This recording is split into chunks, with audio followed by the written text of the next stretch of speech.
Welcome back ATV morning with Farah में खुशामदीद। आज हम बात कर रहे हैं मिड लाइफ क्राइसिस की और तलाल मेरे साथ है, मेंटल हेल्थ एक्सपर्ट हैं, वजीहा मेरे साथ हैं, क्लिनिकल साइकोलॉजिस्ट हैं। ब्रेक से पहले आपने सुना हम डिस्कस कर रहे थे कि ये क्या होता है, क्यों होता है और इसकी क्या अलामात होती हैं और कुछ केस को कैसे डील किया जा सकता है। अब मैंने कहा था कि कुछ हमें ज़्यादा वजाहत के साथ बताइएगा कि ऐसे लोगों से कैसे बात करनी है जो इस तरह के मसाइल में उलझे हुए हों। एक तो वो है जो मासूम होंगे, जो इसमें उलझे हुए होंगे।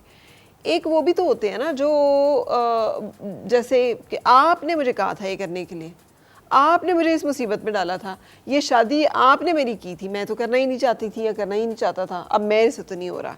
सो how to solve these issues.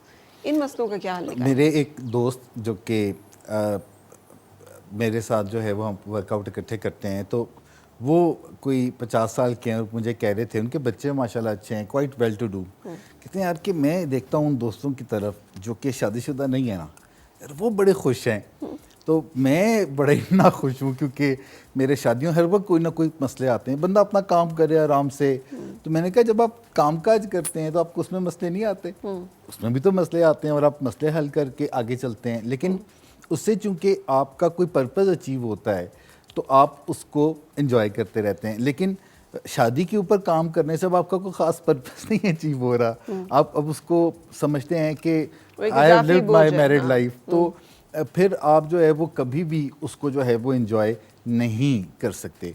ख़ास तौर पर ऐसे लोग जो कि नार्सिसिस्ट होते हैं, जो कि अपनी अपीयरेंस का बड़ा ख्याल रखते हैं, अपनी ग्रैंडियोसिटी जो होती है उसके ऊपर उनको बड़ा मान होता है। और जब उनको ये पता लगता है ना कि भाई ये तो अब मामला जो है ना या जा रहा है ढलने की तरफ, क्योंकि नार्सिसिस्ट जो लोग होते हैं उनको अपनी अपीयरेंस का बड़ा वो होता है। अच्छा। आपको पता है कि ये रिसर्च बताती है कि जो 60% लोग जो सर्जरीज के लिए जाते हैं 40-50 साल की उम्र के अंदर, 60% नार्सिसिस्ट होते हैं। Really? यस, क्योंकि इनको, नॉट ऑल ऑफ देम, लेकिन एक बहुत बड़ी रेशो जो है वो कोई linkage है नार्सिसिस्ट इनका की आपस होती में। है। खास तौर पर अब इनकी जब वो ग्रैंडियोसिटी जो है वो कॉम्प्रोमाइज़ हो रही होती है तो फिर ये चीज़ इनके लिए हैंडल करना बहुत मुश्किल। उनको पता लगता है ना कि अब हमारी वो दमखम नहीं रहा हमारे अंदर, अब हमारी बात के अंदर वो जोर नहीं रहा, आहिस्ता आहिस्ता जो है ये मामला ढलने की तरफ जाएगा।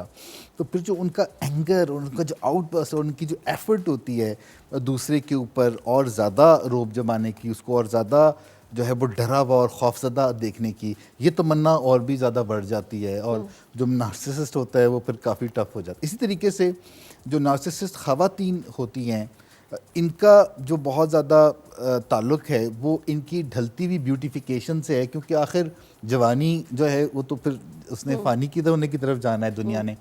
तो वो जब उनको रियलाइज़ होता है कि अब वो वैसे नहीं लग रही, तो फिर ये चीज़ जो है वो उनके लिए बहुत डिफ़िकल्ट होती है। और वो बताती हैं कि किस तरीके से मेरी माँ ने मुझे भेजा था, देखो तुमने मेरा क्या हाल बना दिया। हालांकि वो हाल तो कुछ उम्र ने, और ख़ास तौर पर जो लोग नार्सिसिस्ट होते हैं ना, दे एज वेरी बैड। अच्छा। एज बैड, वो वक्त के साथ साथ जो है अगर उनके साथ कोई ठोस काम ना किया जाए, कोई बेहतरीन मामलात ना किए जाएं, तो फिर वो वक्त के साथ साथ जो है वो बहुत ज़्यादा मुश्किल लोग बन जाते हैं। और ज़्यादातर नार्सिसिस्ट जो हैं वो अपने रिलेशनशिप तोड़ने के लिए तैयार हो जाते हैं। वो अपनी जो सेल्फ केयर जो पहले ही वो बहुत ज़्यादा कर रहे होते हैं वो उसको बढ़ाने की तरफ चले जाते हैं। वो कैरियर्स को स्विच करके बजाय इसके कि अपने पैशन को फॉलो करें, वो पेन से बाहर जाके कुछ चॉइस करते हैं और अब वूमन फिर खराबियाँ पैदा करना शुरू कर देते हैं, उनका डिक्लाइन उस तरफ आना शुरू हो जाता है। और उसके साथ तो साथ इनको हेल्प कैसे किया जा सकता है फिर?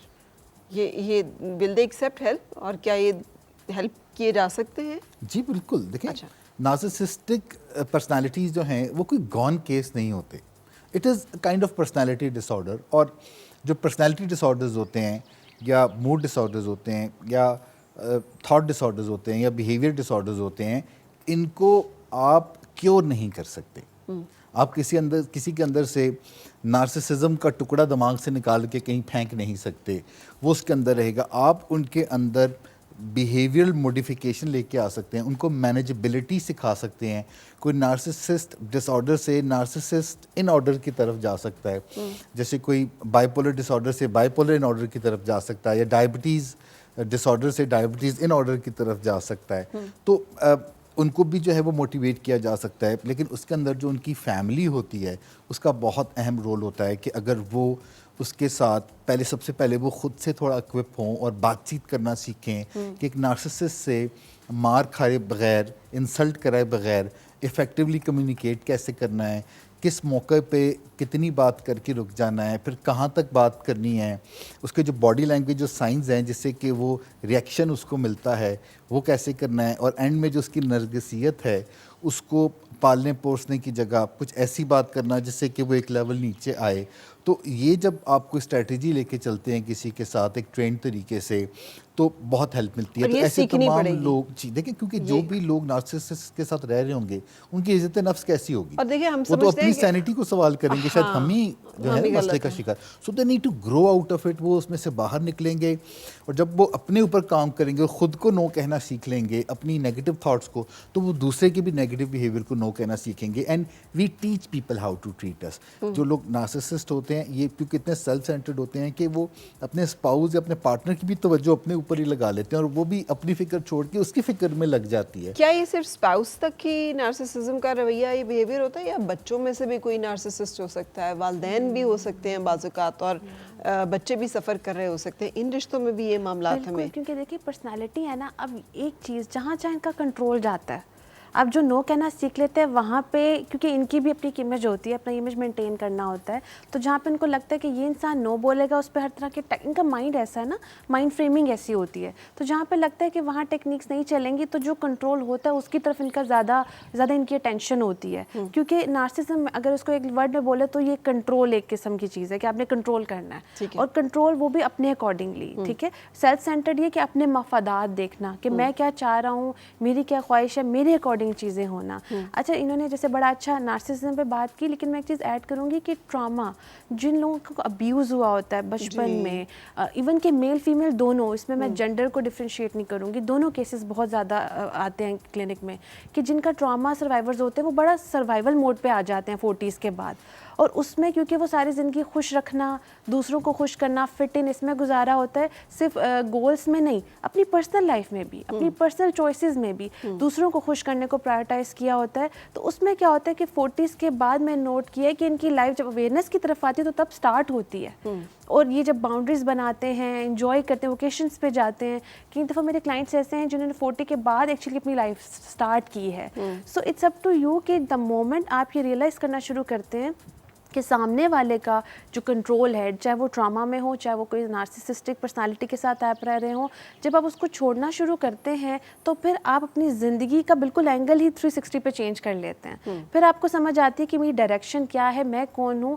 देखिए, जो आइडेंटिटी क्राइसिस है ना, वो भी मिडिल लाइफ क्राइसिस है, उसमें स्टार्ट होते हैं कि अपनी पहचान आपको फिर ढूंढना शुरू कर देते हैं आप पहचान। जब इतने सारे शोर से आप निकलते हैं, जब आपका फोकस, क्योंकि फिजिकल हेल्थ ऐसी है जो आपके टेंशन ले लेती है, तो जब फिजिकल डिक्लाइन करते हैं तब आपको समझ आता है कि अच्छा ये इमोशनली चीज़ किधर जा रही थी, ये साइकोलॉजिकली चीज़ें किधर जा रही थी। तो वो जो हमने बात की कि पेरेंट्स के अंदर होता है या अडल्ट्स के अंदर या स्पाउस के अंदर, ये बहुत कॉमन है, फिर ये हर रिश्ते में जाता है। ये ऐसा ब्रोकन ग्लास है जो जहाँ जहाँ जाता है वहाँ कट्स लगते हैं, और आपकी इर्द गिर्द इन्वायरमेंट जो ना, लोग वो टॉक्सिसिटी का शिकार हो जाते हैं। बच्चे भी फिर ये जो एक बिहेवियर है, इसकी बुनियाद तो बचपन से ही फिर रखी जाती होगी ना।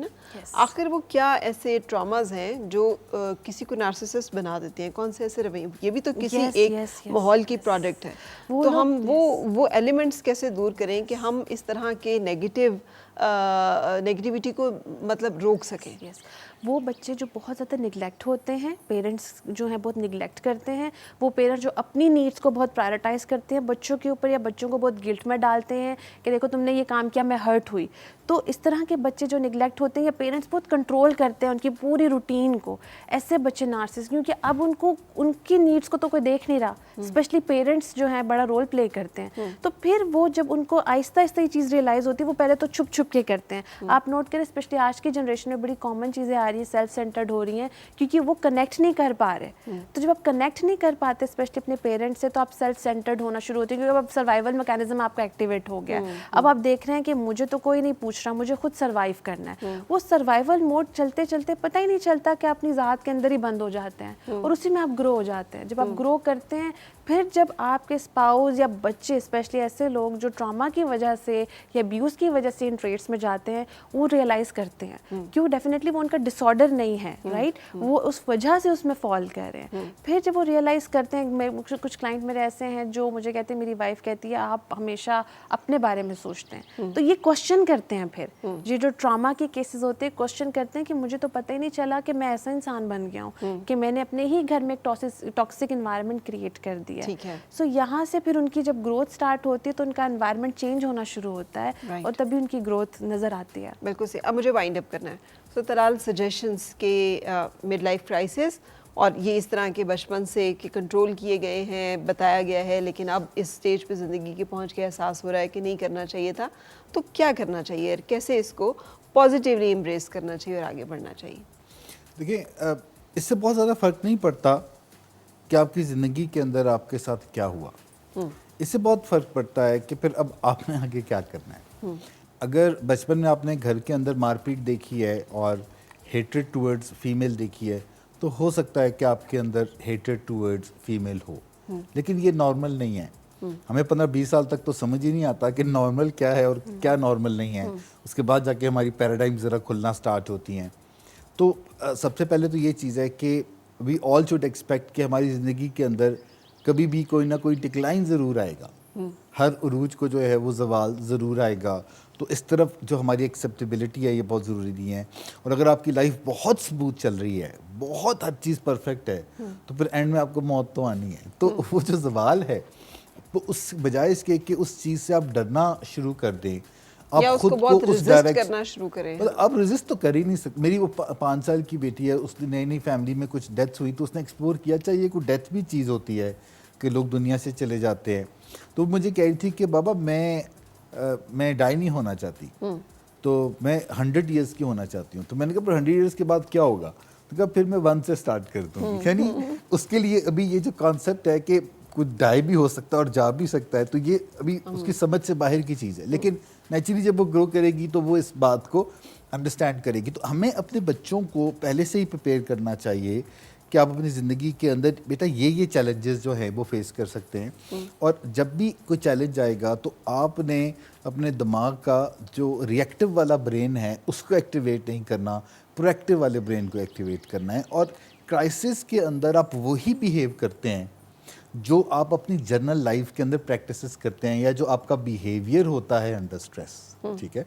और अगर आप शुरू से अपने बिहेवियर अंडर स्ट्रेस के ऊपर काम करें, क्योंकि जब आप स्ट्रेस में होते हैं एड्रेनलिन फ्लो होता है, हमारी अकल का निज़ाम स्टैंड बाय मोड में चला जाता है क्योंकि भागदौड़ के निज़ाम में एक्टिवेट होना होता है।